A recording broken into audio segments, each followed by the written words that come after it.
So our service this morning will center around us having an opportunity to come and take the Holy Supper together. And so I wanted to take some time and talk a little bit about what the Holy Supper is and why it's something important that we do in our church. The Holy Supper is something that we call a sacrament. And a sacrament is an act of worship that is very special, and it's an important part of how we worship the Lord. And in the new church, we have two sacraments. We have baptism and we have Holy Supper.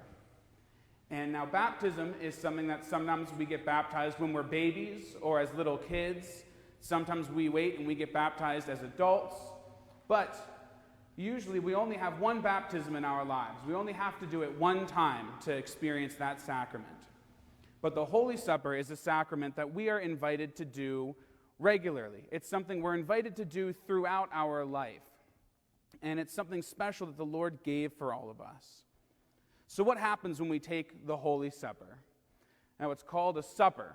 And it's not a word that we use a lot nowadays, but supper is like dinner time. It's a meal that we have with the Lord. And so it's a meal that the Lord gives us, and there's two parts to it. The first part is something we eat, and the second part is something we drink. Now, what we eat when we take the Holy Supper is this. This is bread. And now some of you might look at this and say, well, that doesn't look like the bread that I normally get at the store. I wouldn't make sandwiches out of this. This is called unleavened bread, which means that it didn't have yeast in it, so it didn't rise and get puffy like the bread that we normally eat. And this is a kind of bread that the Lord would have eaten in his life. And so when we take the Holy Supper, we eat unleavened bread as part of it. And then what we drink when we take the Holy Supper is wine. And that's what I have in this pitcher this morning. And wine is grape juice, which has been fermented. And so when we take the Holy Supper, we eat a piece of unleavened bread and we take a sip of wine. And now why do we do this? Why do we have unleavened bread and wine? And why is this special act of worship that we do? It's because the Lord gave it to us. The Lord created the Holy Supper, and he told all of us that we should do this. And it came from, if you think of the Easter story, before the Lord is taken and crucified, he has his last supper with his disciples. It's his last meal with all of these people who followed him. And at that meal, he instituted the Holy Supper. And I want to read that story quickly of the Lord at the Last Supper creating the Holy Supper. This is from the Gospel of Luke. When the hour had come, he sat down, and the 12 apostles with him. Then he said to them, "With fervent desire I have desired to eat this Passover with you before I suffer. For I say to you, I will no longer eat of it until it is fulfilled in the kingdom of God." Then he took the cup and gave thanks and said, "Take this and divide it among yourselves. For I say to you, I will not drink of the fruit of the vine until the kingdom of God comes." And he took bread, gave thanks, and broke it, and gave it to them, saying, "This is my body, which is given for you. Do this in remembrance of me." Likewise, he also took the cup after supper, saying, "This cup is the new covenant in my blood, which is shed for you." So when the Lord was having this meal with his disciples, he took bread and he broke it and he gave it to all of them. And he said, "Do this in remembrance of me." And he said that this bread is my body, which is given for you. And he took some wine and poured it in his cup, and he gave it to all of them. And he said, "This is the cup of the new covenant in my blood, which is shed for you." And a covenant is like a promise that the Lord makes to all of us, that if we love him and try to follow him in our lives, that he will be with us and that he will support us in our life. And now we might think that it feels a little strange that he calls the bread his body and he calls the wine his blood. But the reason he does this is because part of what makes the Holy Supper powerful is it reminds us that the Lord is a person. That he is someone that we can think of like a person. We can talk to him like a person. We can learn things from him the way that our parents or our teachers or people in our lives can teach us things. And perhaps most importantly, we can know that the Lord knows us and he understands us because he is a person just like us.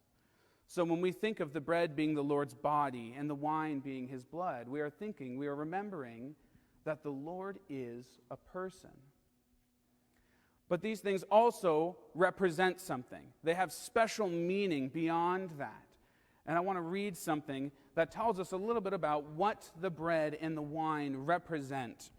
This is from the Teachings of the New Church, from the book, The New Jerusalem and Its Heavenly Doctrine. When we eat the bread, which is the body, we are joined to the Lord through the goodness of love for him that comes from him. And that when we drink the wine, which is the blood, we are joined to the Lord through the goodness of faith in him that comes from him. It is important to know, however, that this being joined to the Lord through the sacrament of the supper occurs only for people who are devoted to the goodness of love for the Lord and faith in the Lord that come from the Lord. For such people, this joining together takes place through the Holy Supper. For others, there is no joining together, but the Lord is nonetheless present with them.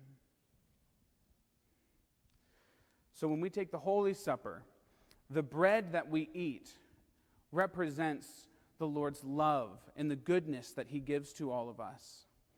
And when we drink the wine, it represents the Lord's truth, and it represents faith in the Lord. In its simplest sense, we can think of the bread and the wine as the Lord's love that he gives to all of us, that he extends toward all of us, and the wine as the teachings he gives us that will lead us toward a happy life. And when we take the bread and we eat it, and when we take the wine and we drink it, that represents us returning that love back to the Lord. And it represents a commitment on our part to say, I am going to do my best to follow the Lord's teachings, to work with the Lord, to live the life that he has asked for me to live. And so when we take the Holy Supper, it is an opportunity for us to approach the Lord and show the Lord that we don't just receive his love into our lives, but we love him in return. And when we do that, there is something called conjunction. It's a joining together with the Lord where we feel connected to him, where we know that he is with us, loving us and supporting us. And we have committed ourselves to following the Lord in our lives. And with all of this together, that makes it the holiest act of worship. Because in a lot of ways, everything that has to do with spiritual life, everything that has to do with our relationship with the Lord is all encompassed in this simple act of eating bread and drinking wine, because the Lord gave it to us this way, and this is what he told us to do in remembrance of him. Amen. Now in a moment we will sing our next hymn, and after that hymn we will then